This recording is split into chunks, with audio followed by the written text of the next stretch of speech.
O estranho caso do fertilizante. O dia mais estranho da história dos OVNIs, o mesmo do incidente de Socorro, na manhã de sexta-feira, 24 de abril de 1964, poucas horas antes de um dos mais famosos incidentes de OVNIs já registrados, o do policial Loni Zamora, em Socorro, Novo México, que nos últimos anos vem sendo bastante contestado. Há quem diga que Zamora foi vítima de uma pegadinha de estudantes de uma universidade que não gostavam dele porque Zamora vivia pegando no pé deles. Há quem diga também que Zamora se confundiu com o módulo lunar LEM, o módulo lunar da Apollo que estava em testes. Há quem diga também que Zamora, na verdade, viu uma aeronave de testes pertencente à empresa do milionário recluso Howard Hughes, já que o símbolo que ele descreveu, que estava estampada, o símbolo que estava estampado na fuselagem, o símbolo esse de cor vermelha, que parecia uma seta virada para cima, esse logotipo era muito parecido com o logotipo da empresa de Howard Hughes. Bom, mas o que aconteceu com o fazendeiro Gary Wilcox? Bom, ele contou ter mantido contatos com ufonautas em sua fazenda em Newark Valley, Nova York. Tanto o OVNI como os ufonautas eram muito parecidos com os descritos por Zamora. Deve-se notar também que Wilcox não soube do incidente de Socorro até 11 de maio, quando o pai de Wilcox trouxe um recorte de jornal descrevendo o evento, ou seja, mais de 2 semanas depois. O caso de Gary Wilcox e seu alegado encontro com ocupantes alienígenas em sua fazenda de 300 acres, cerca aí de 1.200 metros quadrados, em Davis Hollow Road, e aproximadamente a 3,3 quilômetros a nordeste da vila de Newark Valley, Nova York, dividiria opiniões na comunidade ufológica. Alguns descartam as alegações como uma tentativa de lucrar com o rápido aumento do número de encontros com OVNIs. Outros, no entanto, especialmente tendo em conta que Wilcox recusaria várias grandes somas de dinheiro pelos direitos exclusivos da sua história, acreditam que o seu encontro foi autêntico e que o caso de Wilcox é muito genuíno. Talvez sejam os aspectos mundanos deste encontro, como muitas vezes acontece, que lhe conferem a autenticidade que parece envolver esse incidente específico. Um encontro que pareceria ser uma missão de reconhecimento cósmico e para reunir informações sobre os materiais orgânicos do planeta Terra, bem como os meandros e o conhecimento da agricultura e as regras da agricultura. O encontro de Gary Wilcox é certamente um dos mais intrigantes de sua época, e também aquele que mais resistiu ao teste do tempo. Talvez mesmo agora, 60 anos depois, ainda haja detalhes importantes a considerar, detalhes que contribuirão para formar a eventual resposta à questão dos OVNIs e dos alienígenas. Gary Wilcox, de 27 anos, era um homem ocupado. Ele trabalhava sozinho cuidando de 100 cabeças de gado e ordenhava algumas de suas vacas 3 vezes ao dia em sua fazenda.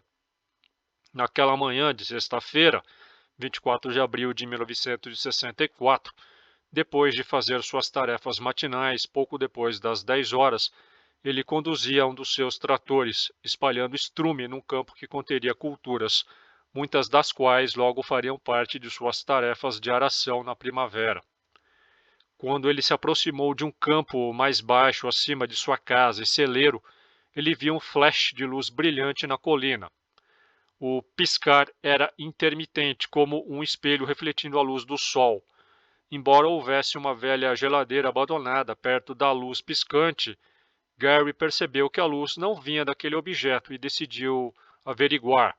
Em princípio, ele pensou que fosse o tanque lateral de um avião acidentado. Wilcox desligou seu trator e caminhou os 90 metros restantes em direção à anomalia aérea, que aparentemente pairava, apenas levemente na borda do campo perto da floresta. À medida que seu confiável veículo pisoteava o solo abaixo, Levando-o em direção a esse estranho objeto, ele pôde ver que tinha uma forma oblonga, parecida com um ovo. Ele estimaria que tinha cerca de 6 metros de comprimento por 1,5 metros de altura. Ele parou o trator e desceu da cabine em direção ao objeto. Wilcox estendeu a mão para tocá-lo, até mesmo batendo com o punho fechado e chutando levemente com o pé. Definitivamente tinha um exterior metálico da cor do alumínio. Notavelmente, embora tenha sido um detalhe encontrado em vários incidentes próximos desde então, o exterior não apresentava rebites ou costuras e era completamente liso e polido, como se o objeto fosse feito de uma única peça de metal. Além disso, o objeto não emitia calor e era absolutamente silencioso. Enquanto ele continuava a examinar a estranha nave, 2 homens pequenos se aproximaram dele. Mais tarde, ele lembraria que os homens não tinham mais do que cerca de 1,20 metro de altura. Além disso, pareciam ter vindo debaixo do objeto, embora Wilcox não conseguisse ver nenhum tipo de entrada. Cada um deles carregava uma estranha bandeja quadrada com cerca de 30 centímetros quadrados, feita do mesmo metal que o OVNI, sobre a qual estavam várias raízes, folhas e amostras de solo. Cada um deles vestia um traje metálico branco brilhante que cobria todo o corpo. Wilcox e as duas entidades observaram-se por vários momentos. Não havia dúvida de que Wilcox podia sentir o medo dentro dele aumentando a cada segundo. Ele também pensou que aquilo poderia ser algum tipo de truque, talvez uma pegadinha do tipo câmera escondida. Talvez percebendo isso, uma das estranhas criaturas humanoides disse: "Não se assuste, já conversamos com as pessoas antes." Mais tarde ele declararia o quão bizarra e confusa era a situação. Por um lado, ele conseguia entender perfeitamente as estranhas criaturas. Por outro lado, porém, ele não sabia dizer se estavam falando inglês ou não. Ele também se lembraria de como suas vozes não soavam como uma voz que se pudesse descrever. As vozes pareciam vir de perto deles e não de qualquer um deles. Na aparência, os 2 homens mediam cerca de 1,20 metro de altura. Tinham braços e pernas iguais aos nossos, eram um tanto largos ou gordos, não tinham rosto nem tampouco olhos, orelhas, nariz, boca ou cabelo. Eles pareciam ter uma espécie de cobertura onde a cabeça normalmente ficaria localizada até o fim. Quando eles levantaram os braços, deu para ver uma ruga onde nosso cotovelo estaria localizado. A cor desse traje liso era esbranquiçada, como o alumínio. Depois, numa reviravolta bizarra e talvez autêntica, questionavam Wilcox sobre todo o tipo de coisas relacionadas com o seu trabalho como agricultor. Tudo, desde por que ele estava fazendo o que estava fazendo, o que era o trator, por que ele estava espalhando esterco e até o que era estrume. Parece que eles estavam muito interessados nas substâncias orgânicas do planeta. No total, ele passaria quase 2 horas respondendo perguntas e explicando detalhadamente as coisas mais mundanas ao ser humano médio.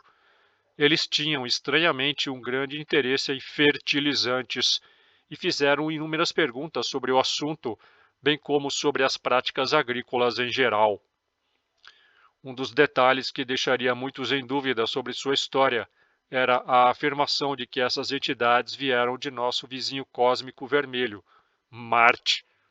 Em um primeiro momento, tendemos a descartar logo de saída tais afirmações, porque sabemos hoje que não existe vida tal a conhecemos nos planetas mais próximos da Terra, a menos que esta fosse drasticamente diferente. Por outro lado, há cada vez mais indicadores a atestar que a vida em um passado remoto poderia muito bem ter existido no planeta vermelho. E embora isso seja pura especulação, há quem defenda que uma potencial civilização alienígena ainda poderia existir em Marte no subsolo, longe das condições brutais e da atmosfera extremamente rarefeita. Este último detalhe de uma atmosfera tênue que Marte realmente possui é interessante por si só. De acordo com Wilcox, ele perguntou a esses visitantes misteriosos se poderia acompanhá-los em sua nave. Eles recusaram, explicando que a atmosfera deles era muito tênue para ele. Aliás, eles também afirmaram que sempre tentaram ficar longe das grandes cidades da Terra porque a fumaça dos automóveis causava problemas nos seus próprios veículos. Esses fumos eram muito mais baixos, quase inexistentes no campo. De repente, os dois ocupantes afirmaram que precisavam ir embora. Lembrando-se das perguntas deles, Wilcox ofereceu-se para trazer-lhes um saco de fertilizante para que levassem consigo para estudá-lo. No entanto, alegaram não ter tempo para esperar. Eles entrariam novamente em sua nave, que então começaria a subir lentamente no ar. Ouvia-se um leve ruído de motor, semelhante a um motor de carro parado. Então ele decolou lentamente acima do solo de forma plana e desapareceu no ar, depois de estar a cerca de 45 metros de distância. Depois que o veículo partiu, Gary notou pares de depressões quadradas de 6 centímetros no chão onde as figuras estavam. Havia também alguma poeira vermelha onde o veículo havia parado, evidentemente devido à propulsão. A poeira desapareceu depois de alguns dias. Gary voltou para casa e ligou para sua mãe, contando-lhe os detalhes da experiência. No começo da tarde, ele já tinha voltado a ordenhar vacas e a fazer outras tarefas. Ele subiu novamente o morro às 16 horas e 30 minutos e levou consigo um saco de fertilizante, deixando-o perto de uma árvore próxima ao local onde o OVNI esteve pairando naquela manhã. Quando voltou na manhã seguinte, sábado 25 de abril, o fertilizante não estava mais lá. Não se sabe se Gary disse à sua mãe para não contar nada sobre a história, mas o que se sabe é que a notícia se espalhou. Sua mãe, naturalmente, teve dúvidas sobre o incidente e perguntou, brincando, se ele havia bebido. Wilcox respondeu, dizendo: "O quê? Às 10 horas da manhã?"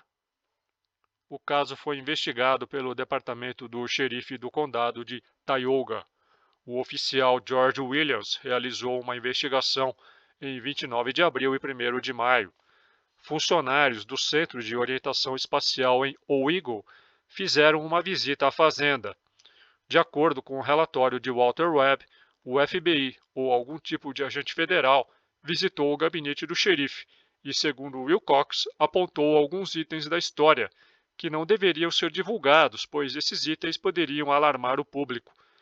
Wilcox também afirmou que a Defesa Civil verificou se havia radioatividade em uma amostra de solo do local. Ele recebeu uma carta informando que a amostra deu uma leitura de 1,5 Röntgen com o plug desligado e 2,5 Röntgen com o plug ligado. A leitura deveria ter sido zero, com uma leitura de 3,5 Röntgen considerada a nível de contaminação. Esta afirmação nunca foi confirmada de forma independente. As primeiras reportagens de jornal sobre o caso saíram em 8 de maio de 1964, 2 semanas após o ocorrido. Um ano depois do incidente, Wilcox estava ainda mais ocupado, pois além de administrar sua fazenda, trabalhava à noite como zelador na escola de Berkshire. Gary afirmou que a notoriedade que conquistou não prejudicou sua vida pessoal, apesar de todos os diversos rumores. Ele tinha esperança de que algum dia uma explicação seria apresentada para ele e para o resto do mundo. A fazenda de Wilcox foi bastante prejudicada após o contato imediato de terceiro grau, pois nada cresceria em grandes porções de terra. Ele próprio receberia tratamento médico especializado para queimaduras de radiação. Wilcox se tornaria um mecânico muito talentoso. Se existe ou não uma conexão com sua habilidade recém-descoberta está aberto a debate. Gary Wilcox se encontrou com seres de outro mundo, possivelmente de Marte? Sua história permaneceu inalterada e para muitos ufólogos continua sendo um encontro de grande importância. Lynn Weldon, um pesquisador e autor cristão conservador, autor do livro É Tudo sobre a Cruz, It's All About the Cross, ele mesmo uma testemunha do fenômeno OVNI, produziu um vídeo muito esclarecedor a respeito dos casos de Gary Wilcox e Loni Zamora para o seu canal no YouTube, e que recomendo. Em 2021, Weldon voltou à fazenda hoje abandonada de Wilcox e fez as únicas imagens recentes disponíveis sobre o caso que utilizei neste vídeo. Você pode ler esta matéria completa, bem como sobre o caso de Loni Zamora, o incidente de socorro, no meu Patreon. Torne-se o meu patrono e tenha acesso a centenas de conteúdos exclusivos. Dê um like, compartilhe, inscreva-se, torne-se membro e me siga nas minhas redes. Valeu e até mais.